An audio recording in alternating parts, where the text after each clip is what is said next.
could at this time call on Roger Dodd, Esquire, for remarks. I'm not really sure why he invited me. Judge Moran said this was an unusual place and used Jeff's name in that same sentence. Those of us who know him realize just how damn appropriate that is. It is a great honor to be asked to speak, and to be the last person to speak from the remarks section is an honor, and yet it's unusual. It's hard because you realize these great speakers have all said what the hell you had planned. And so I tried to think of some unusual things to do, and the first thing I thought about was, well, I'll tell a poem. Well, thanks, Rudy. And then I realized I was going to read the poem, not recite it. And while he was reciting it, I thought, well, I know a couple poems. The Lady from Dover. But then I realized his children were here. So that one's gone too. And I should say, Jeff's a great, great father. He is active with his children. I don't say that from a lawyer point of view, but from a parent point of view. I raised two boys. They're substantially older than these children.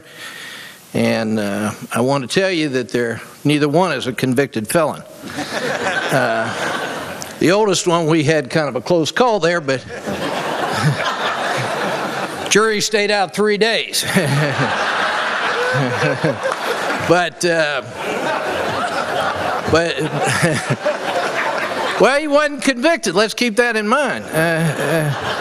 But Jeff helped me secure that acquittal, and he's doing well in another state now. I have to comment on some of the people he's asked to be here. He asked his childhood friend. Hell, they're going to say something nice about you. I mean, they've lived as long as you have. I have 3 close childhood friends, Judge, and one's in prison, one's in a mental institution. And by the way, I thought it was very brave of you to invite your brain doctor here.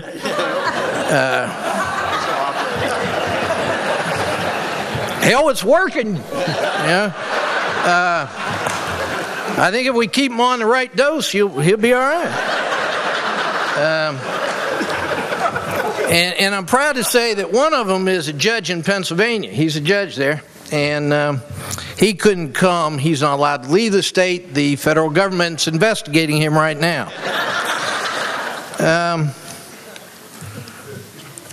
Each of the speakers that we were all sitting there together, and they asked me to be the spokesperson for them. None of us were any of those 30 naked people.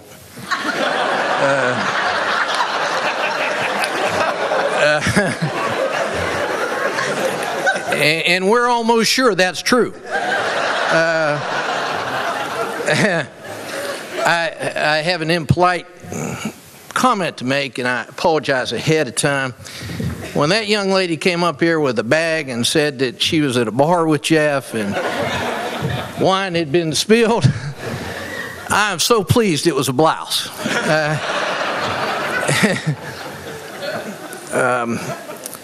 Charles Sorensen and Howard Coker, my 2 good friends, are going to present Jeff's qualifications, and it's true, and I'm not going to step on their lines. He graduated from many great educational institutions.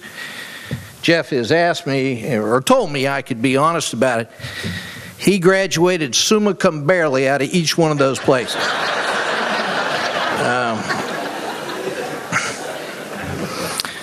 Jeff always wants you to tell a funny story. He says, now you can come, but tell a funny story. And most of the stories I cannot tell, like everybody else who wants to be honest, most of them are seen. But we did go to Tallahassee one time. I think it was to argue an appeal or something. He has a favorite restaurant there, and I was excited. He was going to take me to his restaurant. And I said, can I see the wine list? And the lady said, yes, of course you can. In fact, I can tell it to you. And I thought, well, this is going to be impressive. She can just recite the whole darn thing. I said, all right, I'm ready. She said, red and white. Now, I do have one thing that happened in my career that I want to share. It's my favorite judge story. And I'm going to read from the transcript here. This did not occur in the state of Florida, nor did it occur anywhere else. I'm licensed to practice law. I was in Montana, and you might ask, why would I be trying a case in Montana? They have a ski resort there, you see. And if your primary purpose was to try a case, well then skiing would be tax deductible, wouldn't it? In any case, that didn't seem to impress the IRS at all the next year. But I'm in there, and this Montanian lawyer is talking way too long, and he looks over, and he says to the judge, and I quote, "Your Honor, a juror is asleep." Now, all the lawyers in the room realize that's serious. That's a problem. And she looked at him and responded without one hesitation. She said, "You put him to sleep, you wake him up."